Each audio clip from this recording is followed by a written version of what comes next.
All right, welcome to What the Tech. This is the show where we give you the real story, the no-holds-barred commentary on what's actually happening in tech. And today, man, we are diving headfirst into the biggest hype machine on the planet, the AI revolution. Because let me tell you, behind all those breathless headlines, the story is starting to look a little different. Let's get right into it. So we're kicking things off with a quote from the guy at the very top, OpenAI's CEO, Sam Altman. Now, he went and said the one word that everyone in Silicon Valley was thinking, but nobody wanted to say out loud: bubble. Just that one word, it was like a pinprick to a balloon.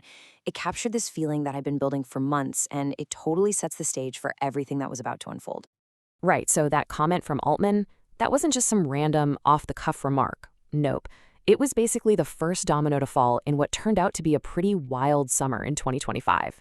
This was the moment we all started to see the first real cracks in that shiny AI hype machine. So, how did this whole thing start to wobble? Well, it started with the tech itself, right? The much-hyped GPT-5 finally drops and it's a dud. Not a revolution, just a small upgrade. Even Altman himself admitted he totally screwed up the launch. Ouch. Then, boom, a huge survey from MIT comes out, and it reveals just how badly companies are struggling to actually use this stuff. So you've got underwhelming tech and real-world failure, and that's when the market got spooked. Big time. We're talking a massive tech sell-off that just erased $1 trillion in value. $1 trillion. Yeah, let that sink in.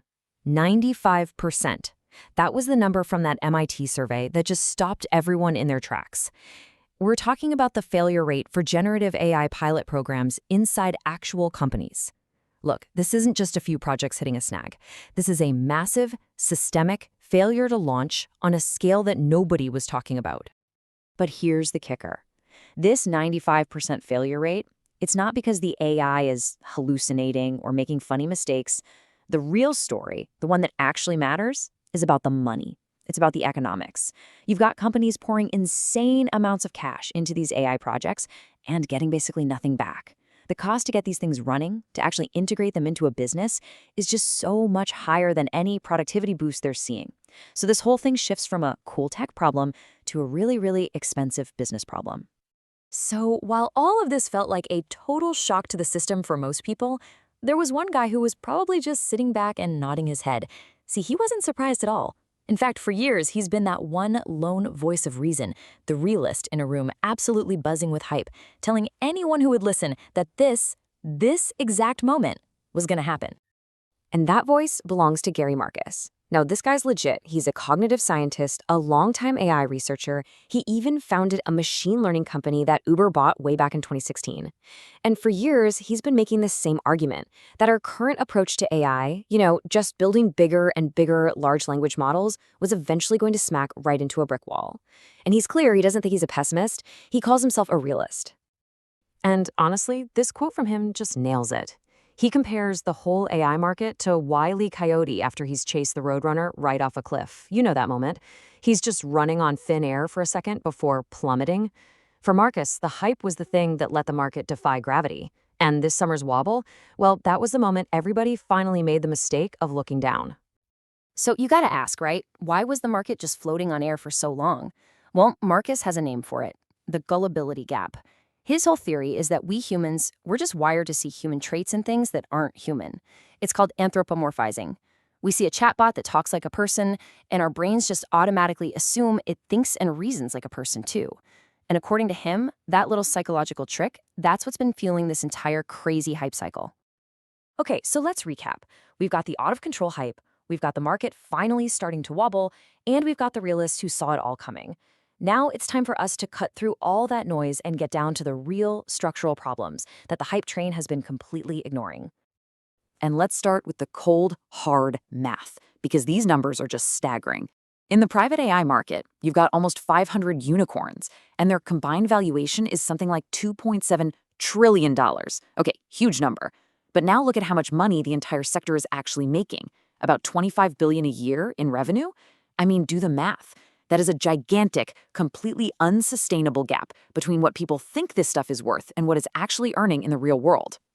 And it goes deeper than just that valuation gap. There are 3 big structural shifts you really need to get. First, tech is getting, well, heavy. Remember how tech was all about being asset light with these insane profit margins? Well, a 750 times billion-dollar spending spree on data centers is changing that fast. Big tech is starting to look a lot more like old-school manufacturing, and that's a huge threat to their margins. Second, you have the hype just slamming into the wall of reality. That whole narrative of AGI is just around the corner is crumbling when companies are finding it so hard to get these tools to work. And third, you can literally watch them change the story in real time. All that talk of an imminent breakthrough, it's quietly being replaced with this idea of a long-term golden age. And come on, we all know what that means. It's managing expectations because the short-term results just aren't there. And if you really want to wrap your head around the insane scale of this investment, just look at this.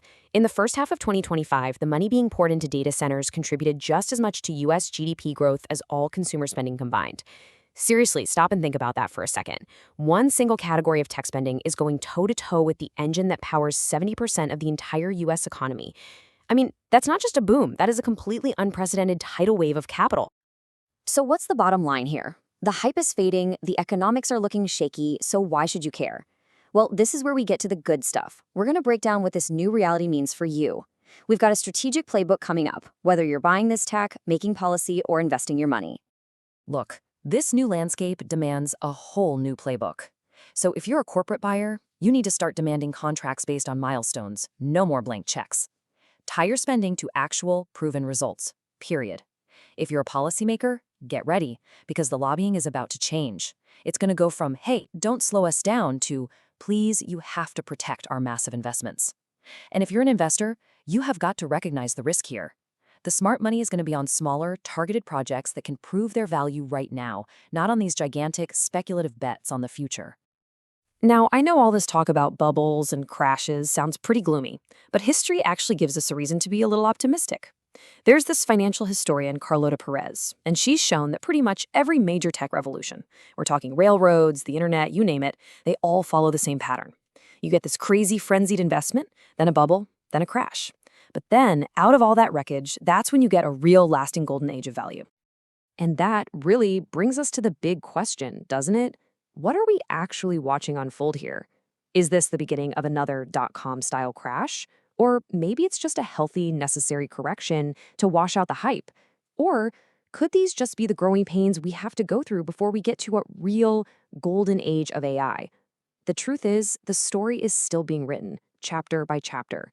And that right there is why this is, without a doubt, the most fascinating story in tech today.